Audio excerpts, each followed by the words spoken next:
আনোয়ার সর্দারের বাড়িটি আবারও জমজমাট সাজে সেজেছে। চারদিকে খুশির ঝলক। বাড়ির আঙিনা জুড়ে লাল নীল রঙিন কাগজ দিয়ে সুন্দরভাবে দড়ি দিয়ে টানিয়ে লাইন করা হয়েছে। কলা গাছ দিয়ে প্রবেশ দরজা সাজানো হয়েছে। চারিদিকে রান্নাবান্নার সুস্বাদু গন্ধে ভরিয়ে তুলেছে। আজ জবার বিয়ে। জবাদের বাড়ি আজ মেহমান দিয়ে ভরে গেছে। অসীম মায়াও এসেছে। অসীম আসতে চায়নি, মায়া জোর করে এনেছে। বিকেল থেকে জবাকে সাজানো শুরু হয়েছে। আজ জবা সাজতে চায়নি একটুও। যে মানুষটা সাজগোজ এত পছন্দ করত, মন খারাপ থাকলেও সাজতে ভুল হতো না। আজ যে সে মানুষটা নিজের বিয়েতে সাজতে চাইছে না বলে সবাই ভীষণ অবাক হয়ে যায়। জবা পাটিতে বসে বসে নিঃশব্দে কাঁদছিল। মায়া জবার কাছে গিয়ে দাঁড়িয়ে থাকে চুপচাপ। জবার বড় ভাই আরমানের বউ চাঁদনি মায়ার হাত ধরে টেনে সরিয়ে দেয়, জবার পাশে বসিয়ে দেয়। জবা ভুরু কুঁচকে তাকিয়ে থাকে মায়ার দিকে। মায়া আলতো হেসে বলে, তোমাকে বেশ সুন্দর লাগছে জবা, এভাবে কেঁদো না, সাজ নষ্ট হয়ে যাবে তো। আর আমার দিকে এভাবে তাকিয়ে আসো কেন? জবা অবাক হয় মায়ার কথা শুনে। মায়া কেমনভাবে যেন কথা বলছে। জবা তার থেকে বয়সে বড়, এমনভাবে মায়া আগে তার সাথে কথা বলতে সাহস করেনি। জবা দাঁতে দাঁত চিবিয়ে বলে, মজা লাগছে তোমার না খুব? তোমার পথের কাঁটা সরে যাচ্ছে। মায়া মুখ টিপে হাসে। কাঁটা বলছো কেন? আমি কখনো তোমাকে এমন কিছু ভাবিনি। জবা মুখ ফিরিয়ে নেয় মায়ার দিক থেকে। মায়া উঠে চলে যায়। সে জেসমিনের ঘরে ঢুকে জেসমিনের কাঁধে হাত রেখে বলে, আপা। জেসমিন চমকে ঘুরে উঠে বলে, ও মায়া, যে বসো। আসার পর আর দেখাই হইল না। মায়া বসতে বসতে বলে, মানিক ভাই কেমন আছেন? আসেনি? জেসমিন কিছুক্ষণ চুপচাপ মায়ের মুখের দিকে তাকিয়ে থাকে, তারপর বলে, হ্যাঁ আইসে তো, ছাদে আছে। মায়া আলতো হেসে সেখান থেকে উঠে আবার ছাদে চলে যায়। নিঃশব্দে ছাদে পা বাড়াতেই মায়া চমকে ওঠে। মানিক ছাদের এক কোনায় দাঁড়িয়ে আছে, আর তার সাথে রফিক কাকা। আজ রফিকের পরনে লুঙ্গি আর শার্ট, পায়ে স্যান্ডেল। রফিককে দেখে মায়া আবারও ভাবতে শুরু করে, সেদিন ওই লোকটার সাথে রফিককে দেখা গেল, আজ যে মানিকের সাথে কি এমন গোপন আলাপ চলছে ছাদে তাদের মাঝে। হঠাৎ মায়াকে দেখতে পেয়ে রফিক ডাকে, আরে মায়া, কেমন আছিস? কখন আইসিস? জামাই কেমন আছে? মায়া থমথমে মুখে মানিকের দিকে কড়া চোখে তাকে বলে, ভালো। তুমি এ বাড়িতে? রফিক বলে, আরে নিরাজ সাহেবের বোনের বিয়া না আইস? দাওয়াতে আইসি। আমি কাজ করি না তার জমিতে? মায়া ধীরে সুস্থে বলে, ও, তার নিমন্ত্রণটা কি নিরাজ ভাই করেছে নাকি মানিক ভাই? মানিক কেমন অবাক হয়ে তাকায় মায়ের দিকে। আজ কেমন শোনাচ্ছে মায়ার কথাবার্তা। মায়া বেশ পরিবর্তন হয়েছে মানিক রফিক দুজনে বুঝতে পারে।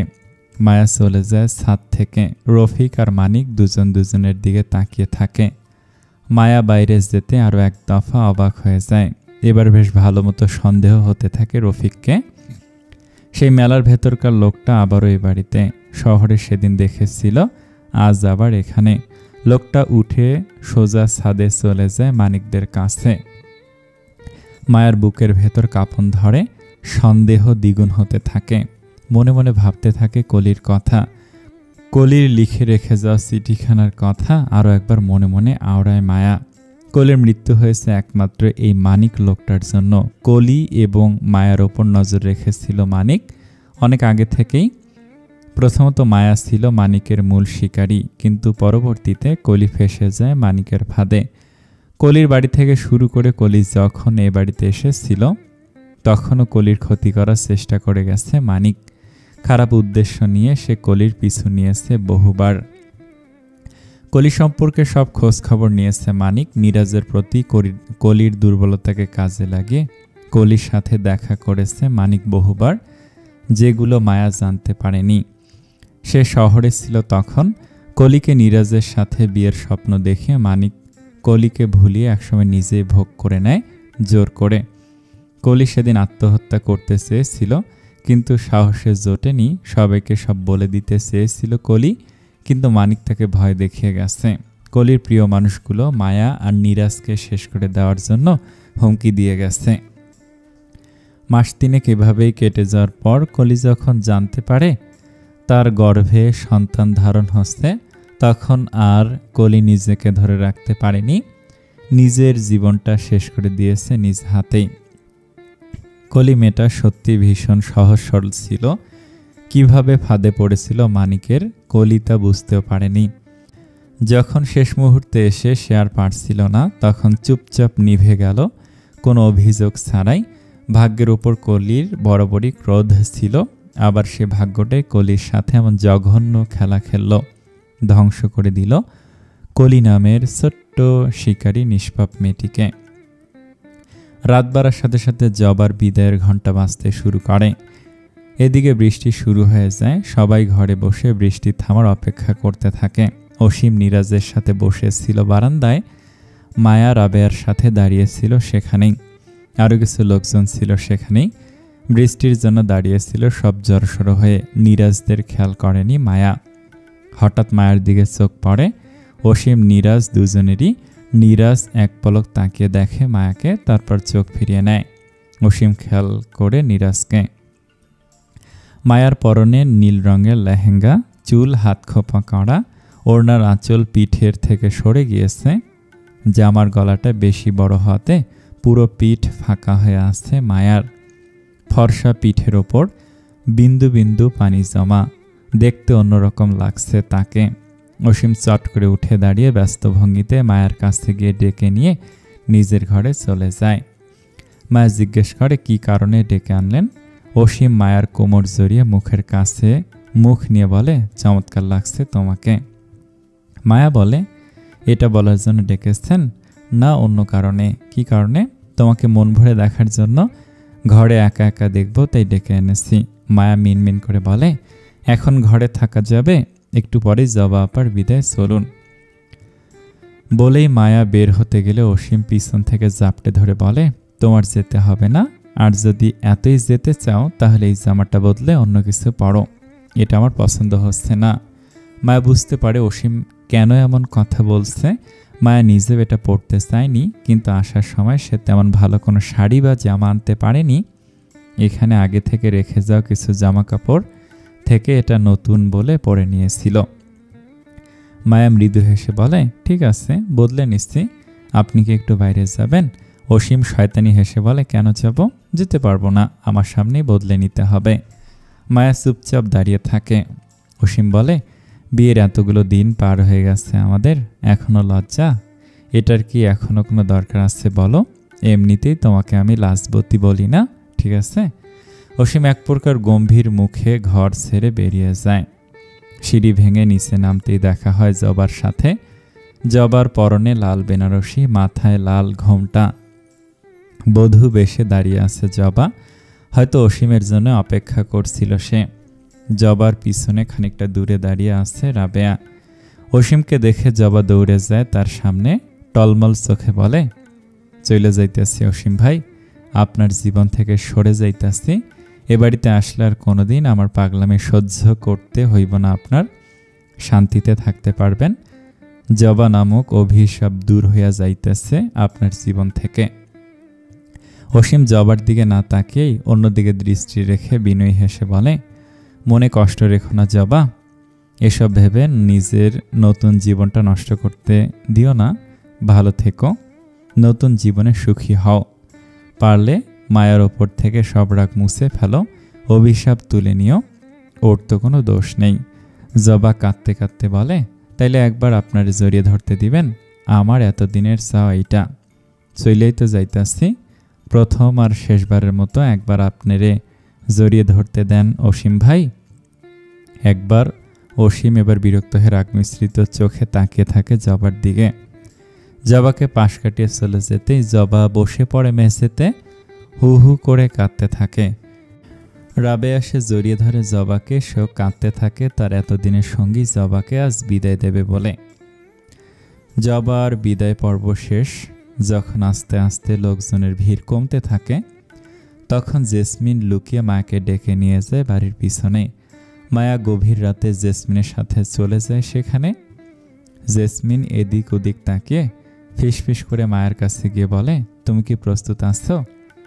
মায়া ভয়ে ভয়ে কাঁপা কণ্ঠে বলে, আমার খুব ভয় করছে আপা।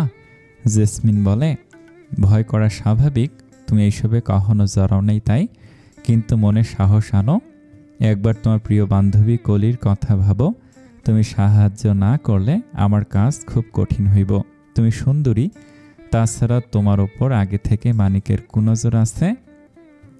একবার খালি তারে ভুলাইয়া নিয়ে আসতে পারলেই খেল খতম। মায়া বলে, আপনি আজ কেন নিজের স্বামীকে মারতে চাইছেন? আগে কেন ব্যবস্থা করেননি কোনো? আগেও তো পারতেন, তাহলে আজ হয়তো কলি বেঁচে থাকতো।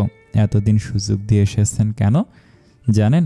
যখন সে সবার সাথে এসব করে, তাকে আত্মহত্যা করতে বাধ্য করে, তাহলে এতদিন ছেড়ে দিয়েছিলেন কেন?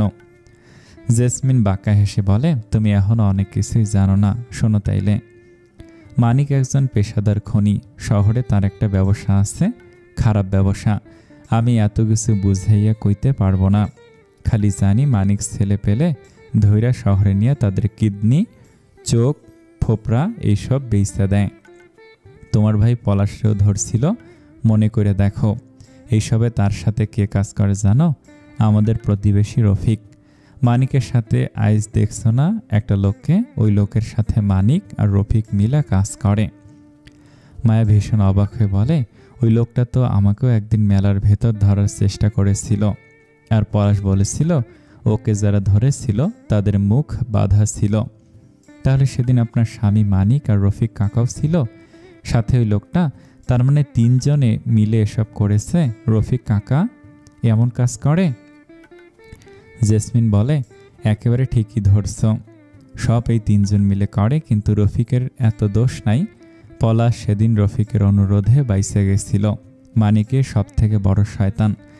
আমি এর আগে এত বুঝি নাই, তবে চেষ্টা করছি মানিকরে ছাইরা দেওয়ার, কিন্তু মানিক হুমকি দিছে, বারবার জবার ওপর নজর দিছে। ওর নজর খুব খারাপ। আমি জবার কথা ভাইবা মানিকের কথা মতো চলতাম, এমনকি ওর কারণে আমি একটা মেয়েকেও খুন করছি। মায়া চোখ বড় বড় করে তাকিয়ে থাকে, শুকনো ঢোক গিলে নেয়, মুখে কথা আটকে যায় তার। জেসমিন আবার বলে, হ্যাঁ মারছি। ওই মেয়ে ছিল মানিকের অন্য এক দাসী। মানিকের সাথে আমার চোখের সামনে কুকর্ম করত, নিজে করত, আবার অন্যদের ধৈর্য আইনা মানিকের বিছানায় দিত, সাথে মানিকের খুন খারাপি কাজে সাহায্য করত। একদিন আমি ওই মেয়েকে আমার সুস্বাদু আচার ভুলাইয়া ভালাইয়া খাওয়াই। যে আচারের জন্য সবাই পাগল, ওই আচার আমি ওই সেমরিকে খাওয়াইছিলাম, তবে ওর আচারে বিষ মিশিয়ে দিছিলাম। ওর যখন মরা অবস্থা, তখন আমি চাকু নিয়ে ওরে মনের রাগ মিটাইয়া মারছি, তারপর বিলে নিয়ে ফেললে আসছি গভীর রাতে। মায় উৎকণ্ঠায় জানতে চায় কবে সে এমন করেছে আর মেয়েটা দেখতে কেমন। জেসমিনের সমস্ত বর্ণনা শোনার পর মায়া বুঝতে পারে শাপলা বিলের লাশটা তাহলে ওই মেয়েটারই ছিল। জেসমিন মায়ের চুপ থাকা দেখে অবলীলে হাসে। মায়ের কাঁধে হাত রেখে বলে, এখন শোন, তারে কেন এখন মারতে চাই? তারে মারার চিন্তা আমি 2-1 আগেও করছি, কিন্তু ও খুব চতুর লোক। যখন ওই মেয়েকে মারার কথা জানতে পারে, তখন থেকে আমাকে পুলিশে ধরাইয়ে দেওয়ার হুমকি দিয়ে গেছে। ওই বাড়িতে সবসময় আমারে নজরে রাখতো ও। আমি ওরে মারতে চাই কেন জানো? আমি একজনকে ভালোবাসতাম বিয়ের আগে, ওর নাম শাম্পান। সেই শাম্পান মাঝিরেও মাইরে ফেলেছে জানোয়ারটা। শাম্পানের কথা বলতে গিয়ে জেসমিন হাউমাউ করে কাঁদতে থাকে। মায়াও চোখের পানি মুছে শাড়ির আঁচলে। জেসমিন আবার বলতে শুরু করে, আমি ভাবছিলাম মানিক সামান্য হইলেও আমারে ভালোবাসে ওর সন্তানের মা হিসেবে, কিন্তু সে আমারও শেষ করার ফন্দি করছে সবার সাথে মিলে। এত খবর আমি কেমনে পাইছি জানো? রফিকের থেকে। রফিক মানিকের সাথে কাজ করতো ঠিকই, কিন্তু সে এত ভেতরের খবর আগে জানতো না। পরে যখন জানলো, তখন থেকে দল থেকে বাহির হইতে চাইছিল, কিন্তু মানিক হুমকি দেয় তারেও। তারপর থেকে রফিক ওর সাথে ভয়ে ভয়ে চাপে পড়ে কাজ করে, কিন্তু সেও মুক্তি চায় এইখান থেকে। এখন আমি রফিককে কাজে লাগাইছি। মানিককে চাইলে পুলিশে ধরাইয়ে দেওয়া যায়, কিন্তু ওই সব তার হাতের মুঠোয়। পুলিশ কিছুই করবো না, মানিকরে আমি জানি, তাই আমি সোজা ওরে জান কাইরে নেওয়ার সিদ্ধান্ত নিচ্ছি। জানো মায়া, যখন জানতে পারলাম তোমার বান্ধবী কলির সাথে খুব খারাপ করেছে মানিক, তখন আমি খুব কাঁদছিলাম মেয়েটার জন্য। ওর মরার খবর পেয়ে আমি খুব কষ্ট পাইছিলাম। কি নিষ্পাপ ছিল কলি মেয়েটা। শুনেছি নীরাজরে খুব ভালোবাসত। নীরাজরে পাওয়ার আশায় মেয়েটা এমন করুণ দশা আমিও মাইনা নিতে পারি নাই। আগে জানলে আমি নীরাজের বউ করে আনতাম ওরে। কলিকে নিয়ে মানিকের সব কথা যখন তুমি আমার কাছে সব সেদিন জানাইছিলা আর হুমকি দিছিলা মানিককে শেষ করার, ওই দিন আমি খুব খুশি হয়েছিলাম যে তোমার মতো এমন সরল ভোলা ভালা মেয়ের মনেও প্রতিশোধের নেশা জেগে উঠছে।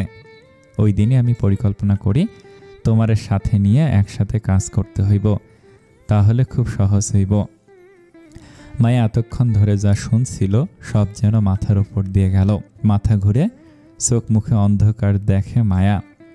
ভয়ে বারবার শুকনো ঢোক গেলে কিন্তু হৃদয় জ্বলতে থাকে তীব্রভাবে। এতদিন করে আসে এত কুকর্ম শেষ করার পালা চলে এসেছে। কলির প্রতিশোধের বদলা নেওয়ার সুযোগ হাতে পেয়েছে মায়া। এতদিন সে শুধু ভাবত কিভাবে তাকে এর চরম শাস্তি দেয়া যায়, কিভাবে কলির আত্মাকে শান্তি দেয়া যায়, কিন্তু আজ সেই সুযোগ ধরা দিয়েছে মায়ার কাছে এসে। তবে মায়া যে সরাসরি খুন বা হত্যার সাথে জড়িত হবে তা সে ভাবতেও পারেনি। তবে মায়ার কেন যেন ভয় এখন কমে যায়, বুকে সাহস জমা হয়। প্রচণ্ড রাগ আর প্রতিশোধের নেশায় মাথা চারা দিতে থাকে বারবার। লম্বা লম্বা শ্বাস টেনে বলে, আমি প্রস্তুত আপা, কি করতে হবে আমাকে? জেসমিন হাসে, তারপর বলে, এইভাবে সাহস আনো মায়া, আমরা একটা পাপীকে তার ন্যায্য মূল্য দিতে যাইতাছি। রাত তখন শেষ প্রহরে। মায়ার চোখে ঘুম নেই। সে শুয়ে শুয়ে ছটফট করছিল। অসীম মায়ার পেট জড়িয়ে ঘুমাচ্ছে। মায়া একবার অসীমকে বলতে চায় সব কিছু, কিন্তু সে এসবের মাঝে তার স্বামীকে কোনোভাবেই যুক্ত করতে চায় না। নিজে বুঝতে পারছে না সে কি করবে। যে পরিকল্পনা করা হয়েছে তাতে মায়ার সাহসে জুটছে না। ঠান্ডায় মায়ার শরীর ঘেমে উঠেছে। নিজের পেট থেকে আলগোছে। অসীমের হাতটা সরিয়ে মায়া উঠে টেবিল থেকে পানির জগ নিয়ে ঢকঢক করে পানি খেয়ে নেয়। হাত পা কাঁপতে থাকে সমানে। এমন কাজের সাথে জড়াতে তার মন সায় দিচ্ছে না। আবার এতগুলো পাপ আর কলির নিষ্পাপ মুখটা ভেসে উঠতে মায়া জোরে জোরে শ্বাস নিয়ে নিজেকে শক্ত করতে চেষ্টা করে। মায়া নিঃশব্দে ঘরের দরজা খুলে বের হয়ে ছাদে চলে যায়। জেসমিনের জন্য অপেক্ষা করতে থাকে। জেসমিন বলেছিল মায়াকে এখানে থাকতে। মানিক আজ সারা রাত ঘুমাবে না, তার পরিকল্পনা সাজাতে ব্যস্ত থাকবে ওই লোকের সাথে। তাদের কাল পরশু আরও একটা মিশন আছে, তাই মানিক জেগে থাকবে সারা রাত। সিগারেট টানতে ছাদে যাবে এক সময়, আর কোনো রকম ছাদে উঠে যখন মায়াকে দেখবে তখন অবশ্যই মায়ের কাছে যাওয়ার চেষ্টা করবে সব ভুলে। মায়া সেই সুযোগ কাজে লাগাবে। কৌশলে তাকে নিয়ে বাইরে যেতে চাইবে বাড়ি থেকে, অন্য কোথাও নিরিবিলি পরিবেশে। ভুলিয়ে ভালিয়ে নদীর পার অব্দি নিতে পারলে সব কাজ জেসমিনের। মায়া মনে মনে আল্লাহকে ডাকে, আল্লাহর কাছে প্রার্থনা করে, সাহস চেয়ে নেয়। বেশ কিছু সময় অপেক্ষা করার পর হঠাৎ কারো পায়ের শব্দ পেয়ে চমকে যায় মায়া। পিছন ঘুরে দেখতে পায় মানিককে, যে সিগারেটের ধোঁয়া উড়াতে উড়াতে এগিয়ে আসছে মায়ের দিকে। মায়ের গলা শুকিয়ে আসে ভয়ে, জিভ দিয়ে ঠোঁট ভিজিয়ে নেয়, শক্ত হয়ে দাঁড়িয়ে থাকার চেষ্টা করে। মানিক এগিয়ে মায়ের কাছাকাছি দাঁড়িয়ে বলে, কি নতুনভাবে এত রাতে ছাদে ঘুমাননি? মায়া জোর করে মুখে হাসি এনে ভয়ে ভয়ে বলে, ঘুম আসছিল না। আপনি ঘুমাননি কেন? মানিক হাতে থাকা সিগারেটে লম্বা করে টান দিয়ে জোরে একটা ধোঁয়া ছুঁড়ে মায়ের মুখে। মায়া ঘৃণায় মায়ার গা রিরি করে ওঠে, নাকে হাত চেপে ধরে রাখে। মানিক খুব কাছে দাঁড়িয়ে মায়ের হাতটা টেনে ধরতেই মায়া ভয় পেয়ে কাঁপতে শুরু করে। কি করবে বুঝে উঠতে পারে না। হঠাৎ মানিক মায়ের হাতের মাঝে সিগারেটটা চেপে ধরে হাসতে হাসতে বলে, সব জেনে গেছিস তাহলে? আমাকে মারার ফোন দিয়ে এসেছিস? হ্যাঁ, তোর মতো পুচকে একটা মেয়ে আমাকে মারার পরিকল্পনা করে? আমি একবার তোকে চেপে ধরলে না তুই মরে ভূত হয়ে যাবি, আর তুই কিনা খুন করতে চাস আমাকে? হ্যাঁ, বলে মানিক শয়তানের মতো হাসতে থাকে। হঠাৎ সেই লোকটা এসে ছাদে পড়ে, যে কিনা মেলার ভেতর মায়ের পিছু নিয়েছিল। লোকটা আসে হাসতে হাসতে বলে, কি সুন্দরী, চিনেছ? বলে সে ছাদের এক কোণায় গিয়ে দাঁড়িয়ে দেখতে থাকে। মায়া সিগারেটটা নিজের হাত থেকে সরানোর চেষ্টা করে, কাঁদতে থাকে সমানে। মানিক আবার বলে, তোরা যে আমাকে মারার পরিকল্পনা করেছিস তা আমি সব জানি, সব শুনে নিয়েছি আড়ালে দাঁড়িয়ে। তোর ওপর কেন জানি আজ আমার সন্দেহ হয়েছিল। খুব কাঁচা খেলোয়াড় তুই, বুঝেছিস? আমি যদি এখন তোকে আর জেসমিনকে মেরে রেখে পালিয়ে যাই, আমাকে কেউ ধরতে পারবে না, এখানে টেরও পাবে না। তাই ভালো ভালো বলছি, চলে যা।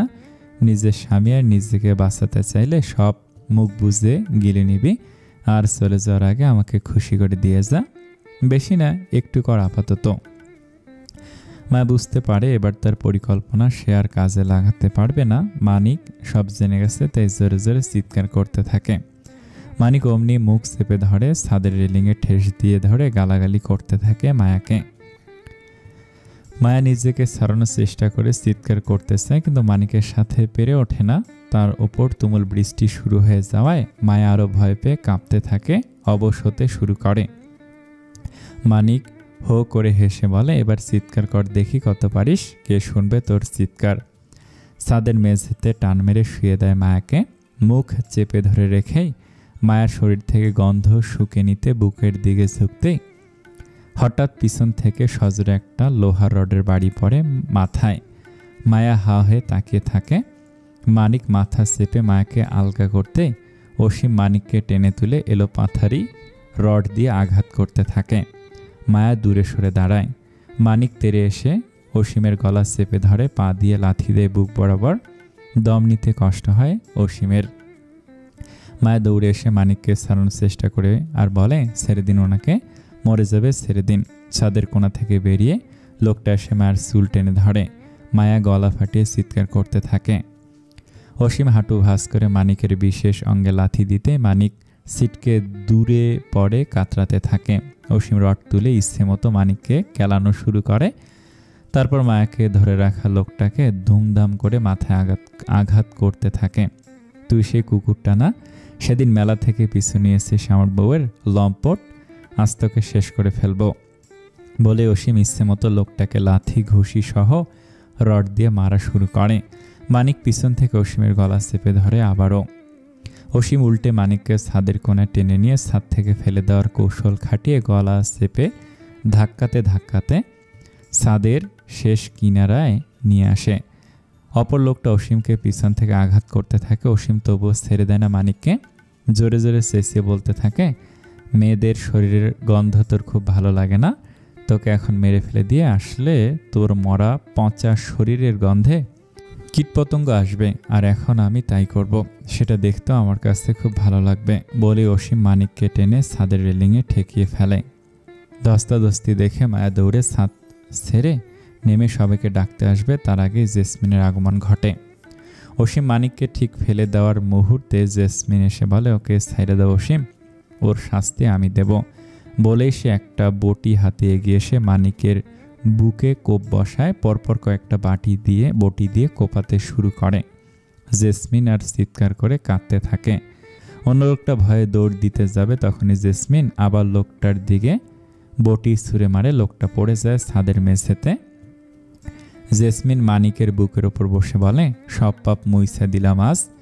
তোর মতো মানুষ দুনিয়ায় যতদিন থাকবো ততদিন পাপ বাড়ব, তাই সব শেষ করলাম নিজের হাতে। আমার আর কোনো কষ্ট নাই। এখন আমারে পুলিশ ধরে নিয়ে গেলেও আমি শান্তি পাবো, কোনো ভয় নাই। বৃষ্টি তখনও চলছে তুমুলভাবে। মায়া ভয়ে ছিটকে আছে অসীমের গলা জড়িয়ে। অসীম বুকের ভেতর লুকিয়ে রেখেছে মায়াকে। মায়া থরথর করে কেঁপে যাচ্ছে। ছাদ জুড়ে বৃষ্টির পানিতে রক্তে মাখামাখি হয়ে আছে। ততক্ষণে বাড়ির সকলেই জড়ো হয়ে দাঁড়িয়ে দেখছিল এসব কাণ্ড। সকলেই অবাক হয়ে গেছে জেসমিনের কাণ্ড দেখে। জেসমিন নির্লিপ্ত ভঙ্গিতে সকলের উদ্দেশ্যে বলে, তোমরা চিন্তা করো না, আমি যা করেছি আমার দায় আমি বহন করব। আমি নিজেই ধরা দেব পুলিশের কাছে। তোমরা কেউ ভয় পাইও না, খালি আমার মনাইরে আমার ছেলেরে মানুষ করে দেখে রাখবা। তার আগে আমার কথাগুলো মন দিয়ে শুনবা, আর কিছু চাই না। জেসমিন এক এক করে মানিকের কুকর্মের সব ঘটনা বলতে শুরু করে। মায়া এখনও থরথর করে ভয়ে কাঁপছে। ভোর হতে শুরু করেছে, বাড়ির পরিস্থিতি অস্বাভাবিক। মায়া ছাদ থেকে চলে এসেছে কিছুক্ষণ আগে, মাথা ঘুরে পড়ে গিয়েছিল ছাদের ওপর। ঘরের মেঝেতে বসে আছে গুটিসুটি মেরে, ভয়ে সিটকে আছে। অসীম ঘরে ঢুকে রাগ মুখে ভুরু কুঁচকে মায়ের দিকে তাকিয়ে থাকে বেশ কিছুক্ষণ। মায়া উঠে দাঁড়িয়ে অসীমের সামনে দাঁড়াতে অসীম কষে একটা চড় লাগায় মায়ার গালে। মায়া গালে হাত দিয়ে অবাক হয়ে যায় অসীমের এমন কাণ্ডে।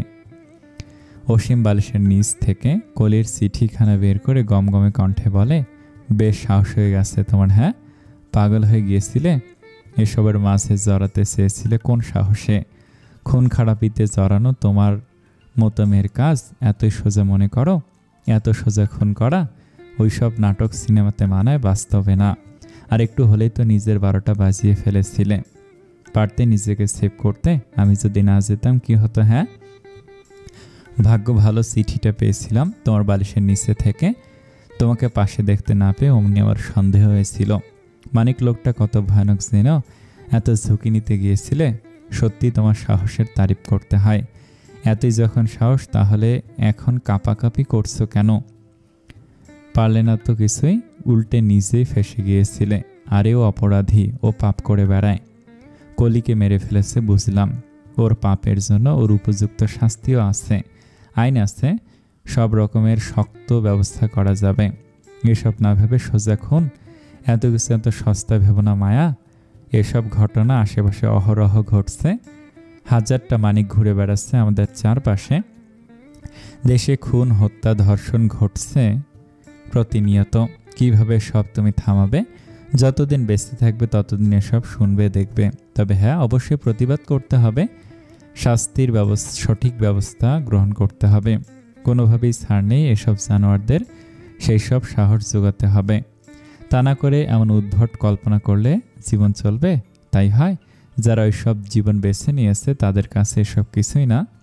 কিন্তু আমরা, তোমরা এমন এলোমেলো জীবন যে জড়াতে চাই না। আমাদের জীবনটা আলাদা মায়া, তোমাকে বুঝতে হবে এসব। তুমি পড়াশোনা করবে মন দিয়ে, সংসার করবে, জীবনে প্রতিষ্ঠিত হবে। আমরা একসাথে সুন্দর জীবন কাটাবো, ভবিষ্যতে আমাদের ছেলে মেয়েদের নিয়ে সুখে শান্তিতে বসবাস করব। আর এসব অন্যায়ের প্রতিবাদ করব, তা অবশ্যই তাদের উপযুক্ত ব্যবস্থা গ্রহণ করব, শাস্তি দেব, সুন্দর সমাজ গড়তে চেষ্টা করব। কিন্তু খুন করে না। মায়া চুপচাপ দাঁড়িয়ে থাকে, তার মন টু শব্দটিও নেই, নিঃশব্দে কেঁদে যাচ্ছে। অসীম মায়াকে টেনে বুকে জড়িয়ে বলে, ভালো হয়েছে কুকুরটা মেরেছে। জেসমিন না মারলেও হয়তো আমার হাতেই মরতো জানোয়ারটা। কিন্তু তোমার যদি কিছু হয়ে যেত, আমি কিভাবে বেঁচে থাকতাম বলো? একবারও ভাবলে না এখানে তোমার কতটা ঝুঁকি ছিল? অঘটনের শিকার হয়ে যেতে, আমি মরে যেতাম তাহলে। মায়া বিড়বিড় করে বলে, আমি নিজেও জড়াতে চাইনি, কিভাবে যেন কি হয়ে গেছে, মাথা কাজ করছিল না, কিছু বুঝতে পারছিলাম না। আচ্ছা, জেসমিন আপার এখন কি হবে? অসীম একটা শ্বাস ছেড়ে বলে, কি হবে? যা হবার তাই, তাকে পুলিশ ধরে নিয়ে যাবে। তবে আমাদের সাধ্যমতো যত দূর যা করতে হয় তার জন্য অবশ্যই করব। তার অপরাধ নেই, সে উচিত কাজটাই করেছে। মায়া বলে, উচিত কাজ বলছেন? একটু আগেই তো আমাকে কত বুঝ দিলেন, এখন আবার বলছেন উচিত কাজ? তাছাড়া নিজেই তো ছাদ থেকে ফেলে দিতে গিয়েছিলেন, মরেই তো যেত। অসীম বলে, হ্যাঁ বলছি, একদম উচিত কাজ করেছে। তার জায়গায় আমি থাকলেও তাই করতাম, আরও আগেই করতাম। কিন্তু তোমার বিষয়টা আলাদা, তোমাকে আমি এসবে কখনোই জড়াতে দেব না, হারাতে পারবো না তোমাকে, বুঝেছ? আর এটাও ঠিক, আজ আমি হয়তো ওকে মেরেই ফেলতাম। তোমার সাথে নোংরামি করতে গিয়েছিল, কত বড় কলিজা ওর, আজ বের করতাম। কয়েক মাস পর মায়া আর অসীমের সংসার জীবন কাটছে বেশ গুছিয়ে। মায়া নিয়মিত কলেজে যায়, নতুন ক্লাসে উঠেছে সে, তার পড়াশোনা নিয়ে খুব ব্যস্ত আজকাল সে। অসীমও নিজের বিজনেস, রেস্টুরেন্ট, পরিবার সব কিছু নিয়ে দৌড়ঝাঁপ করে সময় কাটিয়ে দেয়। আজকাল মায়া এত ব্যস্ত থাকার কারণে তাকে খুব একটা কাছে পায় না অসীম। মায়া ইদানিং কলেজে একাই যাতায়াত শুরু করেছে, অসীমের তা পছন্দ হয় না। মায়ের এখন দুটো বান্ধবী হয়েছে, কিন্তু তাদের কাউকেই সে কলির মতো ভালোবাসতে পারে না। তারা শহুরে কায়দায়, আদব কায়দায় চলে, শহুরে গন্ধ মিশে থাকে তাদের শরীরে, চলন বলন সব মডার্ন। কিন্তু এতদিনে তারা মায়ার সাথে মেলামেশা করে অনেকটাই বদলে গেছে। মায়াকে খুব পছন্দ করে তারা। মায়া যখন তাদের সাথে থাকে তখন সে কলিকে খুব মনে করে, খুব কষ্ট লাগে মায়ার। কিন্তু কি আর করা, জীবন হয়তো এমনই, কিভাবে কিভাবে সব পাল্টে যায় সময়ের সাথে সাথে। সময় ধীরে ধীরে সব অতীত মুছিয়ে দিয়ে নতুন নতুন কাহিনী তৈরি করে প্রতিনিয়ত, আর সেগুলোকেই সঙ্গী করে চলতে হয় সেভাবেই। এটাই জীবন। কলেজের মাঠে মায়া আর তার দুই বান্ধবী শশী তরু বসেছিল। মায়া জুতো জোড়া খুলে ঘাসের ওপর বসে আছে আনমনা হয়ে, কিছু একটা ভেবে যাচ্ছে সে তখন থেকে। আজকাল মায়া বেশ উদাস থাকে, কোনো কিছুতে মন নেই তার, কি একটা চিন্তা করে সব সময়। অসীম খেয়াল করে মায়াকে, জিজ্ঞেস করলে মায়া উত্তর দেয় না। শুধু একদিন বলেছিল তার আসল মাকে দেখতে ইচ্ছে করে তার। কেমন আছে সে, বেঁচে আছে কি, কেমন লাগবে যখন মায়াকে সে দেখবে, জানবে তার সন্তান মায়া। মায়ার এখন 18 চলছে। যেদিন মায়ের জন্মদিন ছিল অসীম পুরো ঘর সাজিয়েছে মায়ের জন্য। সুন্দর সুন্দর 18টা শাড়ি, জামা, গাউন, জুতো, নানান রকম উপহার এনেছিল মায়ার জন্য। কিন্তু মায়া সেদিন খুশি হওয়ার বদলে মেঝেতে বসে বসে কাঁদছিল। বারবার বলছিল, আজ যদি আমি অনাথশালায় থাকতাম হয়তো আমি আমার মাকে দেখতে পারতাম, আমার মা হয়তো ফিরে পেত আমাকে, কতদিন ধরে সে অপেক্ষা করে আছে আমার জন্য। এসব বলে মায়া কেঁদে যাচ্ছিল। মায়া যে তার আসল পরিচয়টা জানে, এটা মুর্শিদা সারোয়াররা এখনো জানেন না। মায়া প্রকাশ করেনি, হয়তো তারা কষ্ট পাবে তাই। শশী হালকা ধাক্কা দেয় মায়ের কাঁধে। মায়া ধূপ করে নড়েচড়ে বসে। কি হলো মায়াবতী, কি ভাবছে এত? কিছু না, আমার শরীরটা ভালো লাগছে না, আমি বাড়ি যাব, বাকি ক্লাস আজ আর করবো না। তোর বলে, কেন মায়া? মাত্র 2টো ক্লাস করেছিস আজকে, কি হয়েছে? তেমন কিছু না তরু, শরীর একটু খারাপ লাগছে, তোমরা থাকো, আমি আসছি, কাল দেখা হবে। শশী বলে ওঠে, মেধা আপুর কোনো কারণে কি মন খারাপ? মায়া চমকে উঠে পিছনে তাকায়। মেধার কথা সে ইদানিং রোজই শুনছে শশীর মুখে। শশীর কাজিন হয় মেধা, আর মেধা যে এখন অসীমকে প্রবলভাবে চায় তা শশী জানে। সেসব গল্প করে সারাক্ষণ মায়ার কাছে। মায়ের অসহ্য লাগে। আগে জানলে শশীর সাথে সে বন্ধুত্ব করতো না, বারবার শশীর থেকে দূরে থাকতে চায় মায়া। কিন্তু শশী পিছু ছাড়ে না, সারাক্ষণ যেন মেধার গোলামি করে কথা বলে যায়। মায়া গিয়ে সে বলে, মেধার কারণে কেন মন খারাপ থাকবে, কি করেছে মেধা? শশী বলে, তেমন কিছু না, আজকাল সাফাত ভাইয়ের সাথে মাঝে মাঝেই দেখা যায় মেধা আপুকে, তাই বললাম আর কি। মায়া কিছু বলে না। শশীর কথাটা পুরোপুরি মিথ্যে না, আজকাল অসীমের সাথে মেধাকে দেখা যায়, এটা হয়তো সত্যি। মেধা এর মাঝে 2বার এসেছিল তাদের বাড়ি। মায়ের ভালো লাগে না কিছু, নিজে আসল ঠিকানা খুঁজতে সে মাঝে মাঝে বেকুল হয়ে ওঠে। তার মায়ের ঘটনা তার মনকে কষ্ট দেয়। একদিকে সেই যন্ত্রণা, কলির বেদনা, একদিকে মেধা, তানভীর, অন্যদিকে অসীমের সাথে মান অভিমান। মায়ার মাথা কাজ করে না এসব কিছু মিলে। তার উপর শশীর প্যানপ্যানানি আছে। শশী এসব কথা সে মাঝে মাঝে শোনায় মায়াকে, কান পচে গেছে তার। সেদিন তানভীর এসে একই কথা বলেছে। তানভীর ছেলেটা তাকে খুব বিরক্ত করে, মাঝে মাঝে বাড়ির সামনে গিয়ে দাঁড়িয়ে থাকে। মায়া ভদ্রতার খাতিরে একদিন ভেতরে না আপ্যায়ন করেছিল বলে অসীম সেদিন সারা রাত না ঘুমিয়ে ছাদে কাটিয়ে দিয়েছিল। বৃষ্টি ছিল সারা রাত। মায়া এগিয়ে গিয়েও ফিরিয়ে আনতে পারেনি, সাথে সেও ভিজেছিল। জিজ্ঞেস করলে অসীম কিছু মুখে বলেনি ঠিকই, কিন্তু মায়া বুঝেছিল অসীমের ছেলে মানুষের কারণ। তানভীরকে সে পছন্দ করে না, মায়াও তাকে এড়িয়ে চলে, কিন্তু তবুও তানভীর ছ্যাঁচড়ার মতো লেগে থাকে মায়ার পেছনে।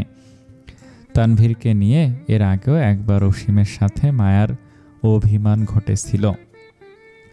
মায়া দাঁড়িয়ে আছে রাস্তার মোড়ে, হাত দিয়ে গাড়ির সামনে থামিয়ে থামিয়ে রাস্তা পার হতে একটা কালো রঙের মাইক্রো গাড়ি এসে প্রায় বাড়ি দিয়ে যায় মায়াকে। অল্পের জন্য বেঁচে যায় মায়া।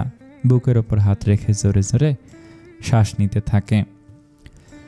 বুকে থুতু ছিটে গাড়ি থেকে নেমে যায় সাথে সাথে। ভেতর থেকে মুখ বের করে লোকটা মায়াকে ধমকাতে থাকে। এভাবে রাস্তা পার হয়। চুপচাপ দাঁড়িয়ে থাকে মায়া। দূর থেকে চোখে পড়ে অসীমের। সে নিজের গাড়িতে ছিল, মায়াকে এগোতে আসছিল, আর এমন দেখে রাগ উঠে যায় অসীমের। গাড়িটা জোরে একটা টান মেরে কালো সে গাড়ির কাছে এসে থামায়। অসীম বের হয়ে আসে। কালো গাড়ির ভেতরে বসা লোকটাকে টেনে বের করে উল্টে বলতে থাকে অসীম। এমনভাবে চটে যায় যে লোকটা আরো ভয়ে কিছু বলা সাহস করে না। মায়া বুঝতে পারে অসীমের মেজাজ খারাপ হয়ে আছে, নাহলে খুব সহজে সে রাগে না। মায়া কিছু বলে না, চুপচাপ গাড়িতে উঠে বসে। অসীম গম্ভীর মুখে গাড়িতে এসে বসে গাড়ি স্টার্ট দেয়। আজ কলেজে এসেছো একবারও জানতে পারলাম না। সকালে বাসায় ছিলাম না বলে কি একবার ফোন করে বলা যেত না আমাকে? ফোন করলে তো অন্তত উঠাবে, সেটাও করনি কেন? ফোন কিনে দিয়েছে এমনি এমনি। মায়া কথা বলে না, কি বলবে? ইচ্ছে করে ফোন তোলেনি এটা বলা যাবে অসীমকে? সে কষ্ট পাবে, মিথ্যেও বলতে পারবে না। আজ পর্যন্ত মায়া হয়তো মিথ্যে বলেনি তাকে। অসীম নরম কণ্ঠে বলে, এখন অভিমান করে আসো? তুমি কখন কি কারণে অভিমান করো আমি ঠিক জানি না লাজবতী, তবু বলছি মাফ করে দাও, কথা বলো। মায়া শীতল চোখে তাকায় অসীমের দিকে, আলতো হেসে বলে, অভিমান করিনি। ঠিক আছে, আপনি না আসলেও পারতেন, একাই চলে যেতাম। দেখলাম তো কেমন একা একা যেতে পারছিলে, এক্ষুনি চাপা পড়ে যেতে গাড়িতে। আজ নিয়ে 5 দিন তুমি একা যাওয়া আসা করেছো, সবগুলো দিনেই আমি নজরে রেখেছি তোমাকে। প্রায় সব দিনই দেখলাম রাস্তা পার হতে পারছো না, পারোই না যখন তখন একা আসো কেন? মায়া আবার ব্যঙ্গ হেসে বলে, ও আপনি তাহলে আমার উপর নজর রাখেন, আমি কোথায় যাই কি করি? এটা সেই নজর রাখা না মায়া, আমি শুধু দেখতে চেয়েছি তুমি কেমন চলতে পারো আমাকে ছাড়া। তা কেমন দেখলেন? যেমন দেখলাম তাতে এতটা ভালো না, আবার খারাপও না। মায়া থমথমে মুখ করে বলে, তানভীর ভাইকে আপনি লোক দিয়ে মেরেছেন কেন? খুব খারাপ অবস্থা ওনার, খালা খুব কাঁদছিল। আপনার থেকে এসব আশা করিনি আমি। অসীম আবার গাড়ি থামিয়ে দেয়। রাগে মাথা গরম হয়ে যায়, কিন্তু প্রকাশ করে না। মায়ের সাথে সে প্রচণ্ড রেগে কথা বলতে পারে না, খুব একটা অভ্যাস নেই। মায়ের ওপর যতই রাগ হোক তবুও কষ্ট করে রাগ নিয়ন্ত্রণ করে। মায়ের মুখের দিকে তাকে ঠান্ডা হয়ে যায় অসীম। কেন মেরেছি জানোই তো? সে আমার বউকে বিরক্ত করে যাবে আর আমি বসে দেখব? একদিন ধরে 2টো কষে থাপ্পড় দিয়েছিলাম, তাও লজ্জা হয়নি, এজন্য ভালো করে পিষে দিয়ে আসলাম। মেরেছি বলে কি খারাপ লাগছে তোমার? বলো তাহলে মাফ চেয়ে আসবো। গাড়িটা ছাড়ুন, ভালো লাগছে না, মাথা ধরছে আমার। অসীম মায়াকে কাছে টেনে নিজের বুকের উপর রেখে গাড়ি ছেড়ে দেয়। মায়া চোখ বুজে শুয়ে থাকে চুপচাপ। রাতে বারান্দায় দাঁড়িয়েছিল মায়া, ঘুম আসছিল না তার। অসীম নিজের কিছু গুরুত্বপূর্ণ কাগজপত্র নিয়ে বসেছিল। মায়ের এমন আনমনা দেখে সব কাজ ফেলে অসীম এগিয়ে যায় বারান্দায়। পিছন থেকে মায়াকে জড়িয়ে ধরে বলে, কি হয়েছে আমার লাজবতীর? ঘুম আসছে না নাকি অন্য কিছু? মায়া নিঃশব্দে কাঁদে। হঠাৎ অসীমের এমন আদুরে আদুরে কথায় মায়া আর চেপে চেপে কাঁদতে পারে না, শব্দ করে কেঁদে ওঠে। অসীম নিজের দিকে ঘুরিয়ে ব্যস্ত হয়ে পড়ে মায়ার জন্য, বারবার কাঁধ ঝাঁকিয়ে বলে, কি হয়েছে মায়াবতী, কাঁদছ কেন? বলো আমাকে। এই কি হলো? মায়া বলে, আমার কিছু ভালো লাগে না জানেন, মনের ভেতর সারাক্ষণ অস্থির লাগে, আমি বুঝতে পারি না কিছু, কেন বলেন তো? অসীম বুকের ভেতর আগলে নেয় মায়াকে। মায়া মাথায় হাত বুলিয়ে বলে, তোমার অস্থির লাগার কারণ হয়তো আমি বুঝতে পারছি মায়া। কিছুদিন যাবত তুমি যে কারণে ছটফট করে যাচ্ছ, রাতে ঘুম হচ্ছে না, সবই আমি খেয়াল করেছি। হয়তোবা মেধা, তানভীর এদের জন্য অনেক বিরক্ত তুমি। তাছাড়া গোপন একটা ব্যথা আছে অবশ্যই। মায়া কিছু বলে না, চুপচাপ অসীমের বুকের সাথে মাথা রেখে দাঁড়িয়ে থাকে, শরীরের ভর ছেড়ে। অসীম আবার বলে, তানভীর আর বিরক্ত করবে না, এরপর বিরক্ত করলে সোজা উপরে দেখে নিও। আর হলো মেধা, মেধার সাথে আজকাল আমাকে দেখতে পাচ্ছ, ও এ বাড়িতে এসেছে সেদিন, শশী তোমাকে বিরক্ত করছে, ইত্যাদি ইত্যাদি। একটা সুখবর দিই তোমাকে, মেধার বিয়ে ঠিক হয়েছে। মায়া মাথা তুলে তাকায়, জিজ্ঞাসু দৃষ্টিতে তাকিয়ে থাকে অসীমের মুখের দিকে। মেধার বিয়ে 7 দিন পর, বিয়ের বিষয় নিজে থেকে আমার কাছে এসেছিল। ওর পরিবার থেকে সব করা হয়েছে, আমি নিজে অনেক বুঝিয়েছি, সিদ্ধান্ত নিয়েছে ও বিয়ে করে নতুনভাবে জীবনযাপন করবে।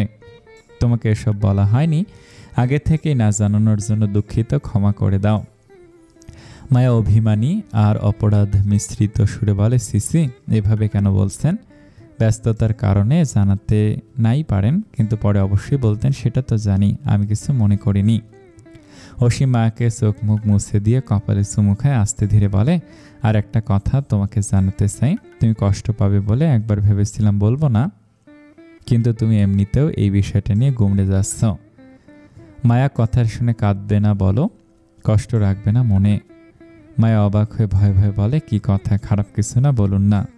তোমার আসল ঠিকানা, আসল মা বাবা অনাথ শালা, আমি সব কিছুর খোঁজ খবর নিয়েছি তোমাকে না জানিয়ে। বেশ কিছুদিন আগে জানতে পারি তোমার মা মারা গেছেন, উনি বেঁচে নেই। মায়া সিটকে সরে যায় অসীমের বুক থেকে। হাত পা কাঁপতে থাকে, বুকের ভেতর ব্যথা শুরু হয়। জন্মের পর থেকে মাকে মায়া কোনোদিন এক নজরে দেখতে পারেনি, তার দুধ পান করতে পারেনি। আজ তার জন্য মায়ের কলিজা ছিঁড়ে যাচ্ছে। কেমন ছিল সেই মা, যে কিনা সারাটা জীবন সন্তান থেকেও সন্তান হারা হয়ে কাটিয়ে দিয়েছে। দিনের পর দিন বুক চাপড়ে কেঁদে কেঁদে অপেক্ষা করে গেছে তার ছোট গুলবাহারের জন্য। কবে সেই গুলবাহার তার সন্তান বড় হবে, তাকে বুকে ফিরে পাবে। অসহায়, অভাগা, নিরুপায় মা। সেই গুলবাহার, সেই মায়া, সে নিজে অপেক্ষায় থেকে গেছে তার আসল পরিচয় জানার পর থেকে। কিন্তু আজ হয়তো সব ঘটনার অবসান ঘটল তার মৃত্যু দিয়েই। মায়া বসে পড়ে বারান্দার মেঝেতে, অঝরে চোখের পানি ফেলে যায় না দেখা মৃত মায়ের জন্য। মুখে হাত চেপে কান্না আটকায়, ছটফট করতে থাকে বুকের ভেতর। অনবরত বলতে থাকে, আপনি কেমন ছিলেন মা? আপনাকে যদি আমি শুধু একবার দেখতে পেতাম। আপনি কেন একটাবার আমাকে দেখে যেতে পারলেন না? কেন সেই সৌভাগ্য আপনার হলো না? এতদিন আপনি যে সন্তানের জন্য অপেক্ষায় থেকেছেন, সে আজ কত বড় হয়ে গেছে, তার কপালে আপনি একটা চুমু খেয়ে যেতে পারলেন না? কেন এত আক্ষেপ নেই চলে গেলেন মা? কেন আপনার সময় এখানেই থেমে গেল? অসীম কাছে গিয়ে মায়াকে মেঝে থেকে টেনে তোলে। মায়া অসীমকে জাপটে ধরে চিৎকার করে কেঁদে উঠে। মা বলে, মেধাকে বধূ বেশে দেখতে আজ খুব বেশি সুন্দর লাগছে। কলেজ ভার্সিটির পুরনো সব বন্ধুরা এসেছে মেধার বিয়েতে। মেধা সবার সাথে হেসে হেসে কথা বলছিল। বিয়ের সাজেই ফাঁকে ফাঁকে চোখ দুটো চারদিকে ঘুরছিল কাঙ্ক্ষিত মানুষটাকে দেখার জন্য। অসীম এসেছে, সাথে মায়া। মেধা এগিয়ে যায় তাদের দিকে। মেধা মায়াকে দেখে মিষ্টি হাসে। মায়া খুব খুশি হয় তার এমন হাসি দেখে। আজ হয়তো প্রথম সে মেধাকে এত মিষ্টি করে হাসতে দেখলো। মায়ের ভালো লাগে আজ। অসীমের দিকে তাকিয়ে মেধা আলতো হাসে, পরক্ষণে চোখ ফিরিয়ে নেয় আবার। চোখের মনি এদিক ওদিক ঘুরিয়ে উপরে তাকিয়ে চোখে জমে থাকা অশ্রুকণা গোপনে রেখে দেয়। অসীম হেসে বলে, শুভ কামনা মেধা। সাথে মায়াও বলে, নতুন জীবনের জন্য শুভ কামনা মেধা আপু। বলে সে একটা মাঝারি সাইজের বক্স বের করে সেখান থেকে একটা দামি পাথরের নেকলেস বের করে বলে, আমি পরিয়ে দেই। মেধা হাসে, অতি আদরে মায়ার গালে হাত রেখে বলে, দাও। মায়া চোখে মুখে হাসি নিয়ে একবার অসীমের দিকে তাকায়। অসীম তৃপ্তি ভরে দেখে সেই হাসি মুখ। মায়া নেকলেসটা পরিয়ে দেয় মেধার গলায়। মেধা ধন্যবাদ জানিয়ে আলতোয় জড়িয়ে ধরে মায়াকে। অসীমের দিকে তাকে বলে, ধন্যবাদ সাফায়াত, দোয়া রেখো আমার জন্য। আজ আমি তোমাদের জন্য মন থেকে দোয়া করছি। তোমরা সারা জীবন এভাবেই সুখে থাকো, তোমার মায়াবতীকে ভালো রেখো। মেধার বিয়ের কাজ শুরু হয়। মেধা আজ ছোট বালিকার মতো করে চুপচাপ বসে আছে সকলের মাঝে, পাশেই তার স্বামী।